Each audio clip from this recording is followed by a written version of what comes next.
राखी यानी रक्षाबंधन का त्यौहार हर साल सावन महीने की पूर्णिमा तिथि को मनाया जाता है।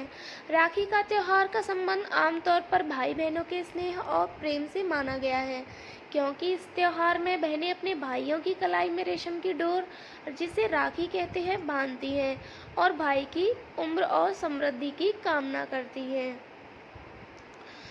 लेकिन पुराणों के पन्ने पलटकर देखेंगे तो आपको जानकर हैरानी होगी कि राखी न केवल भाई बहनों के प्रेम और स्नेह का त्योहार है, बल्कि यह पति पत्नी के संबंध और उनके सुहाग से जुड़ा हुआ पर्व भी है। भविष्य पुराण में इस संदर्भ में एक हैरान करने वाली कथा का उल्लेख किया गया है। सतयुग में वत्सासुर नाम का एक असुर हुआ, जिसने देवताओं के पराजित करके स्वर्ग पर अधिकार कर लिया। इसे वरदान था कि उस पर उस समय तक बने किसी भी अस्त्र शस्त्र का प्रभाव नहीं पड़ेगा। इसलिए इंद्र बार बार युद्ध में हार जा रहे थे। देवताओं की विजय के लिए महर्षि दधीचि ने अपने शरीर का त्याग कर दिया और उनकी हड्डियों से अस्त्र शस्त्र बनाए गए। इन्हीं से इंद्र का अस्त्र वज्र भी बनाया गया। देवराज इंद्र इस अस्त्र को लेकर युद्ध के लिए जाने लगे तो पहले अपने गुरु बृहस्पति के पास पहुँचे और उनसे बोला कि मैं अंतिम बार युद्ध करने जा रहा हूँ। इस युद्ध में मैं विजयी होऊंगा या वीरगति को प्राप्त होकर ही लौटूंगा।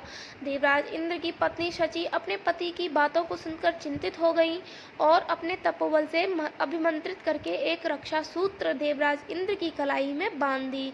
जिस दिन इंद्राणी शची ने देवराज इंद्र की कलाई में रक्षा सूत्र बांधा, उस दिन श्रावण महीने की पूर्णिमा की तिथि थी।